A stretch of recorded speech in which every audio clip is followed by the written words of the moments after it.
大家好，我是魏，旁边是老徐。大家好，我是老徐。今天吧，咱们可以去聊聊上次说的头脑特工队的第二部了。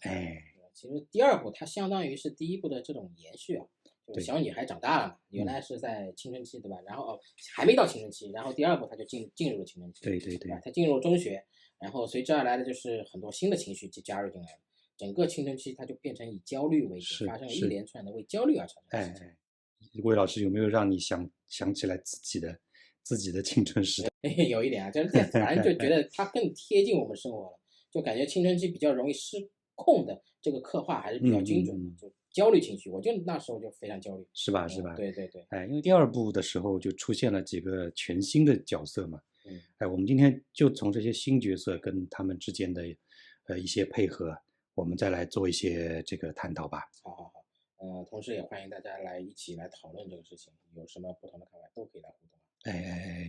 那其实我们还是简单的说一下这个，第二部的这个故事啊，这个故事已经发生在主人公莱利差不多13岁左右的时候了，故事里面他已经要从初中毕业，升到高中了嘛，对吧？马上成年了。对，而且这里面的一个细节我觉得很赞，就是他开始有了自己青春期的烦恼了，他开始脸上长痘痘了，又开始戴牙套了，变成牙套妹了。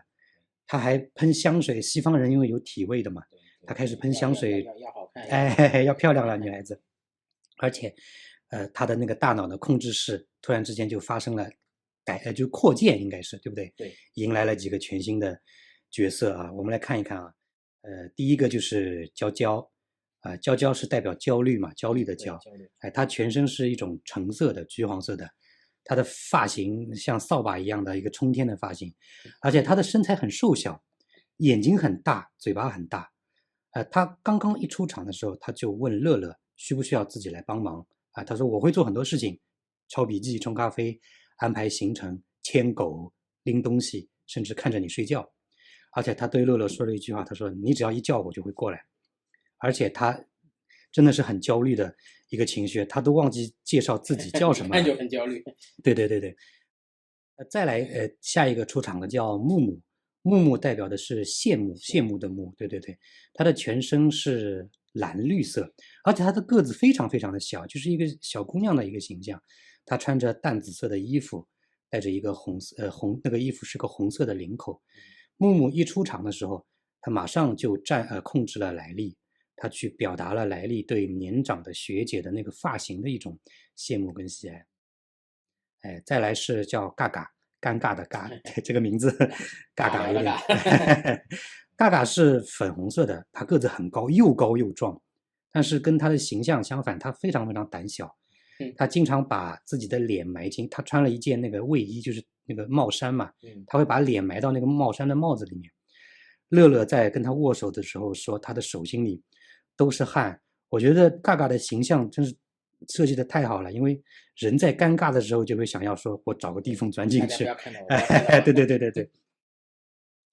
那最后一个出现的叫桑桑那个形象一看就是代表一种用现在的话讲，对，就是躺平。他出场就是躺在沙发上。对的。他的主题颜色也很桑，他是偏灰紫色的那种颜色，他的头发的颜色也是偏紫色。桑桑而且很厉害，他可以远程操作那个控制台，对吧？他有一个手机。所以魏老师这几个新的角色你最喜欢哪一个？单纯从角色角度来讲，我还是比较那个显眼包，对吧？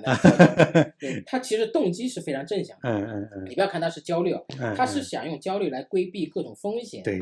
他内心是想保护这个莱利，他做法虽然不怎么好，对吧？但他主要是怕自己做的不够好，但又拼命的要表现自己。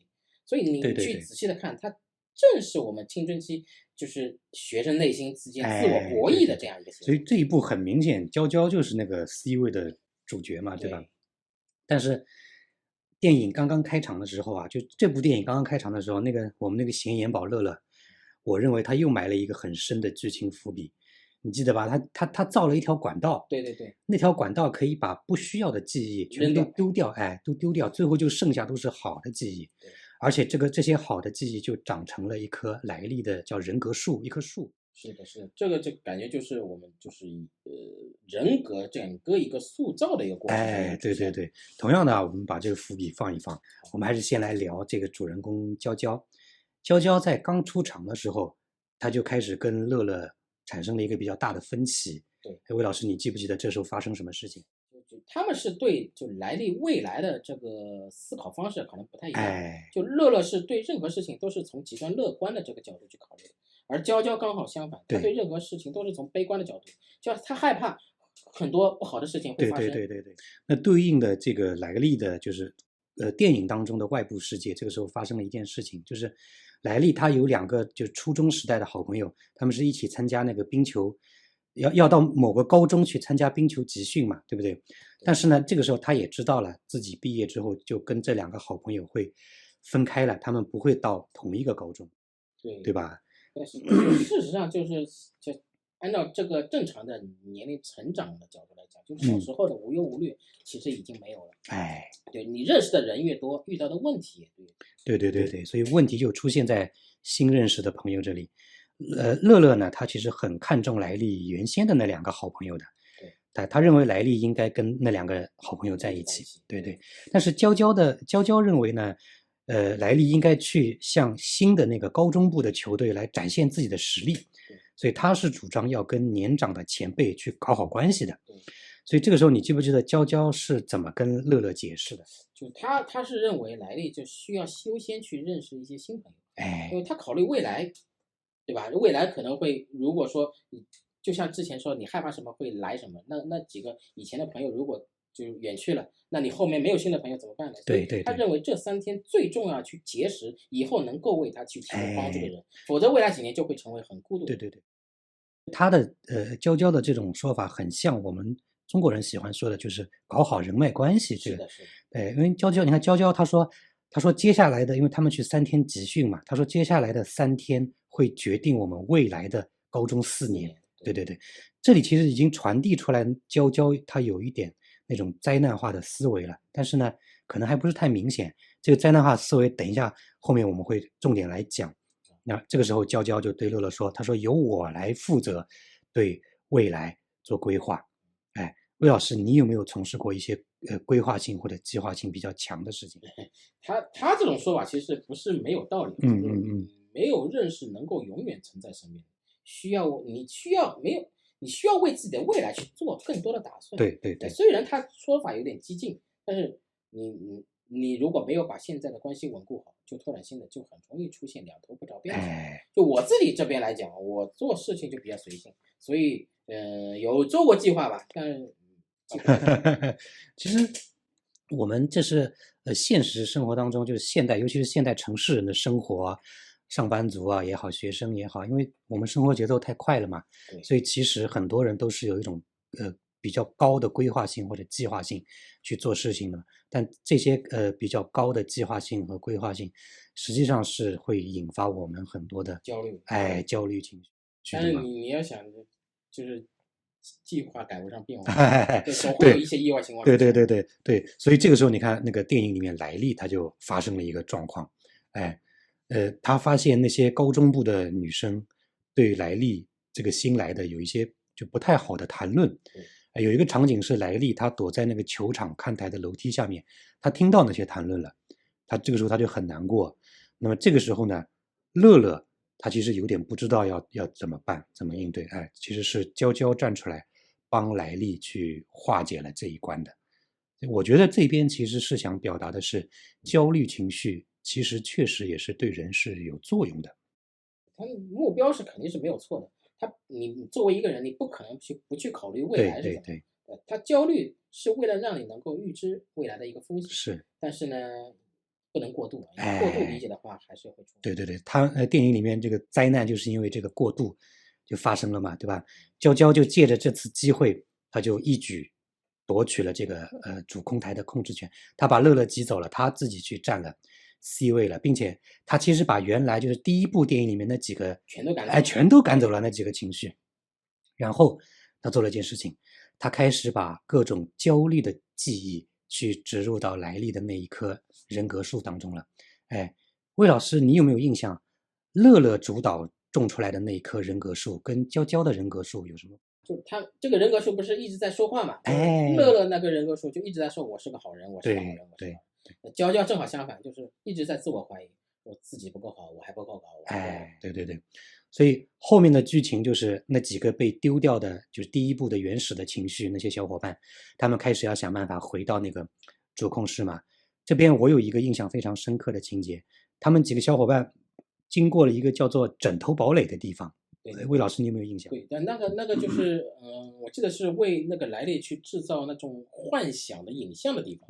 对。但是你记不记得，这一部当中，第二部当中，当乐乐他们进入到枕头堡垒之后，他们看到的是什么？就一进去就看到是橙色的在发光，哎，里面然后这被那个就是娇去要求画各种恶对，首先橙色就是这个娇娇的颜色，对，而且进入到这个枕头堡垒之后，你能看到就是它前面有个大屏幕，对，娇娇通过这个大屏幕在控制就那些个小人吧，应该说是，对，在画各种，哎，对，这边表现的这个很像是一个我们经常讲一个血汗工厂的这样一个情况，就上面有个大领导在那个发话，然后底下的人拼命的在赶工，哎，对。但是就是在这个场景里面，就通过那个大屏幕，乐乐开始跟娇娇有了一次正面的交锋，并且在这个时候是那个怒怒挺身而出，啊，去呼吁这个血汗工厂里面的，对，不能说煽动他们吧，至少就是说，这边其实就是我想说的是，这边其实就是在就是在焦虑情绪的主导下，莱利其实他开始产生了非常非常严重的一些灾难化的思维了。对，他就不断的在想，如果我这个球打不好会怎么样，会怎么样，或者人关系处理不好。哎，对，所以我们说回到娇娇这里，就是说随着整个这个剧情的推进，到最后莱利就在比赛的时候，莱利在那个娇娇的操控下，他很疯狂的想要在比赛中连进3球，对吧？但是呢，他越是着急，他发现自己就越是办不到，而且甚至到了最后，他开始抢自己队友的球了，对吧？后来他因为打冰球会有很多过激行为嘛，他就被这个裁判判出场去了。魏老师，你记不记得莱利在被罚出场之后，他身体出现了哪些反应？那个时候就感觉他人在抽搐了，就是他焦虑情绪开始完全控制这个脑子了，哎，胸闷啊、气急啊，对，不能自主的去控制自己身体的行为。对，这里其实我觉得电影表达的非常好，它是传达一个叫做躯体化的概念，就是虽然说焦虑是我们内心的一种情绪，但是它其实能够引发我们外在的一些身体的一些病变的反应或者是症状的。轻度一点的可能会你出汗、呼吸加速，像莱利一样，心跳加快。更严重的，在现实生活当中，有些人可能会真的要去难受的要去看医生才行。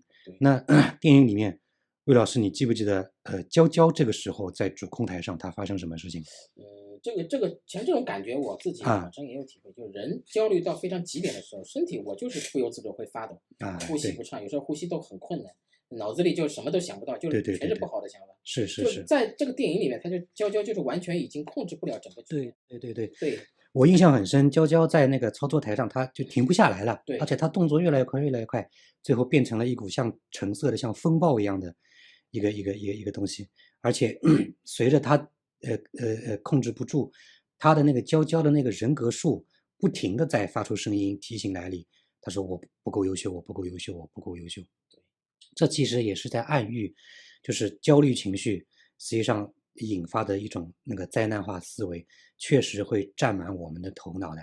哎，我们脑袋里面那种所谓的叫做糟糕至极的想法，会一个接一个不停的出现，哎，一直到就是整个摧毁我们。那魏老师，你记不记得当乐乐他们回到这个控制室，乐乐他独自一个人去闯入那个娇娇那个风暴的中心，他看到那个娇娇的时候，你记不记得娇娇怎么了？那个时候反应就是和人的反应是一样，呆住了，完全不能控制自己。对，其实这个时候乐乐他伸手去抓娇娇，他发现他抓不住娇娇，而且这边有个镜头，说实话对我自己内心是蛮震撼的。娇娇她流了一滴眼泪下来，她哭了。其实哭是悠悠主导的功能，对不对？对，哎，悲伤嘛。哎，对。那这个时候乐乐对娇娇说了一句话，魏老师你记得他说什么？不记得了呀，他说什么？哎，乐乐对娇娇说了一句叫做"你必须放手"。我是真的觉得这句话很有哲理性，尤其符合我们中国人的一种东方哲学，就是你碰到事情的时候，你抓得越紧，可能越难控制。哎，越难控制，你这个时候你必须要放手。对对对对对，所以乐乐趁那个娇娇松懈的一瞬间，把他拉出来了嘛，对吧？然后这个时候他乐乐把自己的人格树给种了回去了。我看到这个的时候，我也一度觉得啊，可以了，莱利这下要好起来了。但实际情况是，乐乐的人格树种回去之后，并没有达到他想要的效果。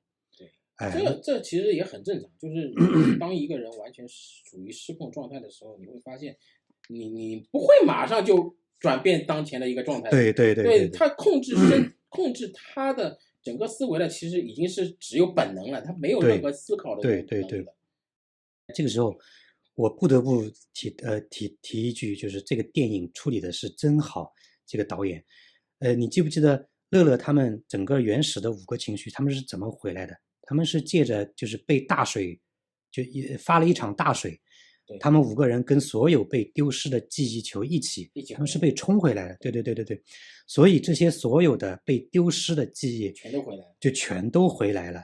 所以最后莱利生长出来的那一棵人格树，它是什么记忆都有，什么情绪都包含的一棵很完整的人格树。所以说，我们每个人啊，这个经历和记忆，对于现在和未来都是产生作用的。对对对，你不能丢弃的。是的，整个人的人格，它不是一瞬间我就能完成的。对，你抛弃了某些东西后，这些东西的缺失可能会影响你整个人格的形成。对吧？咱们之前聊的小丑也是一样的。对对对，一个如果人格是健全的，它应该包含了所有的。对对，如果就是第一部里咱们看到，就乐乐和悠悠里边有矛盾，那是什么矛盾？那是快乐和悲伤的对立。对，那第二部就不一样了。第二部是娇娇与整个原情绪组的一个冲突。对对对，这上升到什么？控制、自由、规划和体验这个哲学层面。对对对对对，对吧？娇娇的存在，它迫使观众去思考：但快乐一定是好的吗？但焦虑一定是坏的吗？对吧？这也是一个情绪本质的一个追问。就是咱们直接从一个接纳负面情绪要升级，为什么？我们要理解情绪的这个复杂性，我们要认同。对。所以回到我们一开始所说的，乐乐建立那个丢弃不需要的记忆管道，真的是需要的吗？对，最后不是都是，所以我也觉得这个一开始显眼包乐乐埋的这个伏笔是真深呐。对，他就是为了最后这个结尾，我要把所有的一些我觉得不需要的回忆都要能够追回来。对对对，实际那些东西都是对我们每个人都是有用的。对，是的。那这部电影就到最后，我本来以为这里结束了，但是整个片段最后还有一个小彩蛋，我一直没看懂。那条黑黑的到底是什么？就是那个被关在一个很厚的，像一个山洞一样，哎，对对对，关在里面出来一团黑黑的。对，那个东西在电影里面，它解释的是叫做莱利心里面不愿意去触碰的所谓的黑历史嘛。黑历史就是每个人当事人他自己认为一些特别不想被提起来的事情。哎，这团东西后来这个黑黑的东西，他后来自己说他是什么？他说他是在有一次莱利在地毯上烧了个洞然后没有告诉大人。对不对？然后那个乐乐还不嫌事大，真是显眼包。他说：“哦，原来是那件事情，我还以为是莱利在游泳池里面尿尿那件事情。”其实这个就是每个人心里面，我认为这团黑黑的东西就是每个人心里面最脆弱的东西，而且这些东西有可能在外人看来没什么大不了的，但是每个人自己他反而会看得很重，自己会有负担。哎，这里我想借另外一个童话故事，我相信很多人都听过，叫做《绿野仙踪》这个故事。这故事里面有一段叫做瓷器国，就瓷器啊，就中国人古代烧的那种瓷器，瓷器国有一段这样的剧情来解释莱利心中这团黑黑的黑影。瓷器国这个剧情，它是出现在《绿野仙踪》这个原版故事快要接近结尾的地方。瓷器国里面什么东西都是瓷器做的，连这个国家里面的人也是瓷器的，所以瓷器做的嘛，你一碰就碎掉了嘛。对。但是瓷器国里面的瓷器有一个特点，就是说碎掉了没关系的，只要你还待在瓷器国里面，你就可以靠胶水粘回去，可以恢复原样，哎，但是如果你一旦离开了瓷器国，你再碎掉的话，那就没有办法再复原了。哎，这一段瓷器国的剧情其实就是想告诉读者，每一个人心里面其实都有一块特别脆弱的地方，而且是一定会有的。但是我们其实不必特意去把这个脆弱的地方消除掉，就把它藏在那儿。哎，对，就跟那个来历一样，心里面它有一个东西是关那个黑黑的黑影的嘛。哎，我们只要知道它在那里，有的时候我们可能会想起来，你可以自己回去看一看就可以了嘛，对吧？不用特意抹除它。对。啊，那魏老师啊，今天又20几分钟过去，很快啊，我们还是聊的有点多了啊。对，咱们今天就到这里。行，欢迎我们的观众朋友，就是和我们评论区能够多沟通一下。对，发表自己的看法，是一些看法都可以去跟我们说。好，那魏老师，我们今天就到这里，好不好？哎，好，拜拜。